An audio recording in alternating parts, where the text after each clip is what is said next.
I am not in the least bit surprised to see the outcome of what has transpired since reviews for Intel's 13th gen Raptor Lake CPUs went live. I'd been saying for a while now that once these CPUs are out, people are going to realize AMD is in a tight spot. Let's discuss that in this video. Hey, if you enjoy content like this, drop a like, make sure to subscribe, and smash that bell so you never miss another video. Hey, what is going on guys? Danny here, welcome back to the channel and I hope you've all been doing well. Yesterday reviews for Intel's latest 13th gen Raptor Lake CPUs went live, and to really nobody's surprise, these CPUs turned out to be very competitive against AMD's Ryzen 7000 series. Alder Lake was already a pretty good generation of CPUs from Intel, and Raptor Lake is a more refined version of it. Now, when it comes to the 13900K, it's a blazing fast CPU for sure, especially in multi-threaded workloads where it trades blows with AMD's top-of-the-line 7950X, even though both CPUs have 32 threads. How they reach that number is quite different, as the 13900K still only has 8 big performance cores with SMT, but now has 16 smaller E-cores, whereas AMD is still using traditional larger 16 cores with SMT, albeit it's 2 8-core CCDs. I just want to take a moment and say how great it is that both manufacturers are using a drastically different approach in regards to how they increase their thread count, but still manage to compete like this. As a fan of market competition, this is all you can really ask for, as this drives both companies to innovate and put out better products in the future, so consumers are the winners here. Now, where the 13900K suffers is in its insane power draw. Keep in mind these figures are only seen when doing something like a heavy all-core workload, like Blender for example, so for gaming it's really a non-issue, but I was taking a look at some of those tests people were showing and how quickly it reached TG max and started to thermal throttle, and then these users were also using high-end 360mm AIOs and it was still struggling. The reason why this isn't a problem for the 7950X is because while AMD Zen 4 CPUs also boost quickly to TJ Max, they're not thermal throttling at that point. You can't just compare temps anymore. What you have to take into account is how much clock speed they're losing through thermal throttling, and more importantly, the performance. The 7950X doesn't experience that same sort of degradation problem that the 13900K has. However, just like how AMD's Ryzen 7000 series have an eco mode or power limiting mode, so does Intel, and PC World had a pretty good portion of the review which covered that, which by the way, any results I reference from a review, I'll have links for it down in the video description so you guys can check out the whole review for yourselves. I thought it was pretty cool to see how you can limit these CPUs to significantly lower power levels and still retain performance that's relatively close to stock. But it also just goes to show you that Intel loves to push their CPUs to the absolute limit of what the silicon can do out of the efficiency curve, and it's similar to what Nvidia did for the RTX 4090. Since we're on that subject, a shameless plug, but I'll have a pretty cool video coming up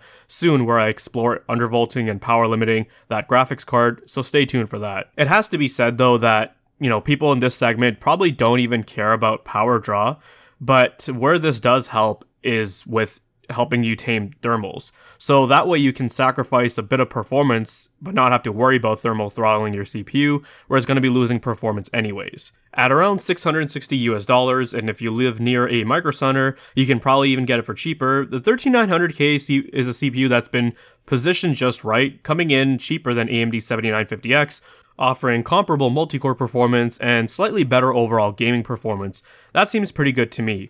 You also have to remember that when it comes to tuning, Intel does really well, and a big advantage that they have is with their memory controller, which is far superior to what AMD offers. You can easily reach something along the lines of 7,000 megatransfers per second with pretty tight timings and get performance that's considerably better than what most of the mainstream press will be showing in their reviews. Moving on, and where I really wanted to focus my discussion on was the 13600K and 13700K. The 13600K is listed over at Newegg for $330, which is $30 more than what the 7600X goes for, but for that extra $30, the i5 13600K holds some pretty big advantages over the 7600X, which can't be ignored. When it comes to gaming, Tech Power Up in the review found that the 13600K was about 9% faster than the 7600X, which a win is a win, but this isn't really that big of a deal. Both CPUs would give you a similar experience, so you couldn't go wrong with either. However, where the 13600K embarrasses the 7600X is when it comes to multi-threaded workloads. It has 6 big performance cores with hyperthreading,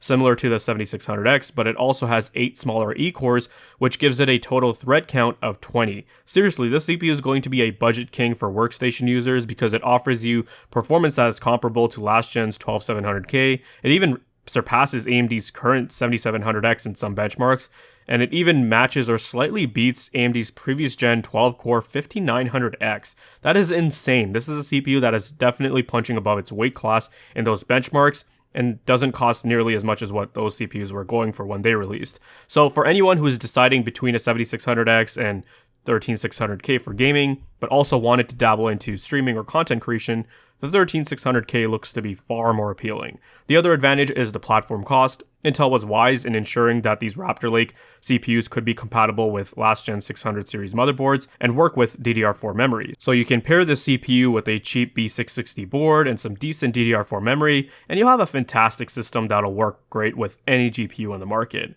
The nice thing is that unlike the 13900K, which suffers from thermal issues, the 13600K is fairly easy to cool and doesn't consume as much power. Obviously for an i5 it's kind of up there, but it does also have those extra E-cores it's sporting, so I'd say it's a fair trade-off. The same can be said for the 13700K. This CPU in my opinion is the most appealing out of the three if you ask me. It's basically a more refined 12900K sporting 8 P-cores and 8 E-cores. They're clocked higher, it has slightly higher IPC, it has a better memory controller, and more cache. Hardware Unboxed just posted the review of the CPU and found that it performs just as well as the 7900X from AMD, which is about $100 more expensive. Gaming performance between the 13700K and 7700X is basically a wash, just like how it was with the 13600K and 7600X. The thing is, all these CPUs are basically in the same boat when it comes to the gaming performance.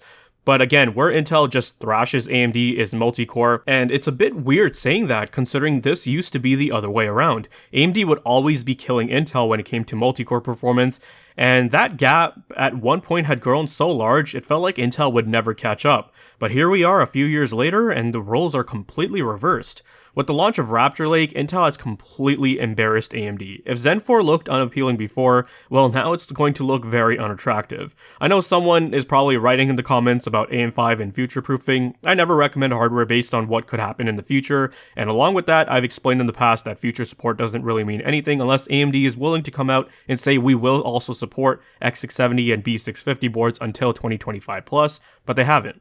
At this point, AMD needs to consider a price drop. The 7600X needs to be $199, the 7700X needs to be $299, 7900X at $399, and the 7950X needs to be dropped down to $559. They also have to work with motherboard manufacturers and reduce their costs as well because these board prices are quite outrageous. This is why I've been saying for the past year now that AMD needs to consider a whole overhaul for their Zen 4 lineup and shift the tiers down. The 7600X should have been an i3 for less than $200, 7700X should have been a Ryzen 5, 7900X should have been a Ryzen 7, and they still could have kept the 7950X as a Ryzen 9, but cheaper of course. Had they done this, everyone would have been recommending AMD, would have praised them, and this would have put them on equal footing with Intel in terms of multi-threading as well. At this point, AMD is just behaving like how Intel was when they were on top. Except this time, it's not like Intel is far behind. They're trading blows with AMD and have made the 7600X and 7700X irrelevant. AMD is going to have to take a look at their whole lineup here and think of ways to make it more appealing, whether it's price drops, free RAM, cheaper board pricing, because you're better off going Raptor Lake, or if you're on an existing AM4 board, just grab a 5950X for multi-threading or 5800X 3D for gaming and call it a day. Zen 4 is a hard pass.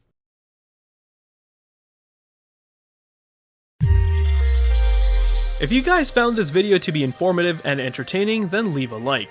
Let me know your thoughts and comments down below. Be sure to check out the video description for cool links and ways to support the channel, such as using my Amazon affiliate link.